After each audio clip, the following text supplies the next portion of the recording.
आज वो लोग जिन्हें अमेरिका गाड़ियों की चाबियां देने इधर खैबर पख्तूनख्वा में आया है, जिनसे छुप छुप कर सफ़ीरों से मैंने तो 3 माह पहले कहा था कि ये एब्सोल्युटली नॉट, और जनाब हम नहीं मानते, ये सारा कुछ झूठ है। ये तो रातों रात एम्बेसी के चक्कर लगा रहे हैं कि जनाब हमें थोड़ा सी बात झूठ बोलने दे, हमें कुछ कहिएगा नहीं, हमने कौम को बेवकूफ़ बनाना है। लेकिन ये कौम बेवकूफ़ नहीं बन सकती।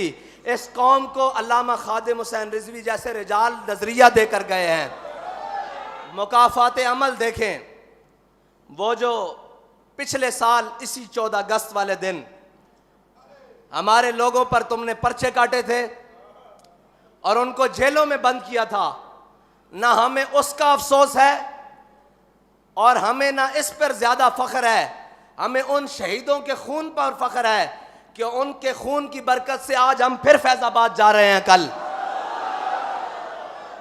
और इंशाअल्लाह वहां जाकर बताएंगे कि हम वो नहीं जो कुर्बानियां देने से पीछे हट गए, और हम वो भी नहीं जो घरों में जाकर कुर्बानियां देने के बाद सो गए। हम वो हैं जो कल भी मैदान में लब्बैक या रसूलुल्लाह का परचम लेकर खड़े थे और ताजदार खत्म नबूवत का नारा लगाने के लिए कल भी फैजाबाद इंशाअल्लाह जा रहे हैं। और याद रखना, बाबा जी एक जुमला कहते थे, सदा बादशाही मेरे रब की है। हमें इस पर कोई अकड़पन नहीं है, फख्र नहीं है कि जनाब हम जा रहे हैं। हमें इस पर फख्र जरूर है कि हमारे किसी शहीद ने पीठ के ऊपर गोली नहीं खाई, सीने के ऊपर खाई है। हाँ, उन शहीदों के खून की बरकत से और जनाब अपने कायद मिल्लत इस्लामिया फनाफी खातमिन नबीयीन के उस जज्बा इश्क रसूल की बरकत से, जिसने हमारे एक छोटे से कारकुन को भी अपने नजरिए और अपने मिशन से एक कदम पीछे नहीं हटने दिया, बल्कि ये सोचने भी नहीं दिया, ये ख्याल भी नहीं करने दिया, हर जुल्म का मुकाबला करने की तौफीक दी। उनके जज्बों की बरकत से इंशाअल्लाह हम जा रहे हैं फैजाबाद और जाते रहेंगे।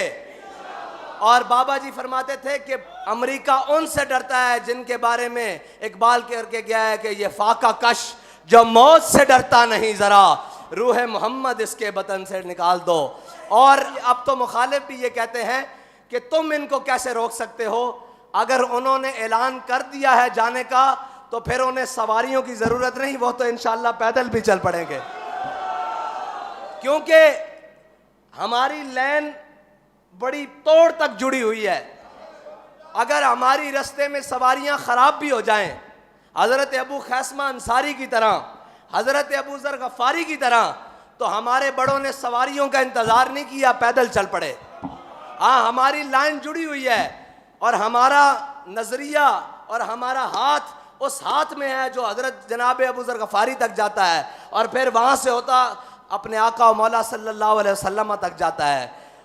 और हम लोग कहते हैं जी आप जीतेंगे कब और क्या होगा।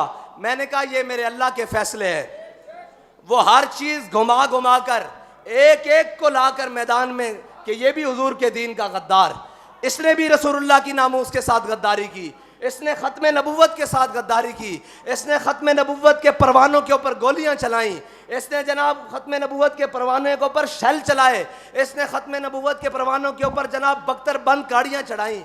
आज अकेले अकेले करके नंगे हो रहे हैं या नहीं? हम रहे या ना रहे, लेकिन इंशाअल्लाह हुजूर का दीन तख्त पर आएगा और अल्लाह ताला अपनी हिकमतों से इस दीन को गालिब लाएगा।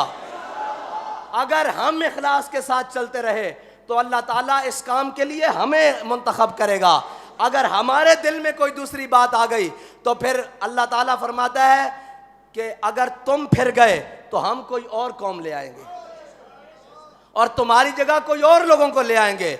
इसीलिए हजरत अबू दरदार रोए थे कि आज अल्लाह ताला ने हमें वक्त दिया है, हमें रोना चाहिए, या अल्लाह हमें उस जिल्लत से बचाई कि हमारी जगह तो हमें तू मुस्तरद करके कोई और लोगों को ले आए।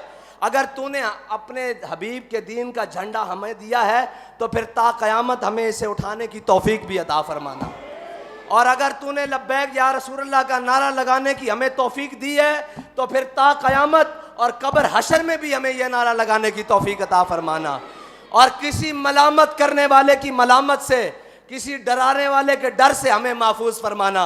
हमें अपना और अपने हबीब का डर अता फरमाना।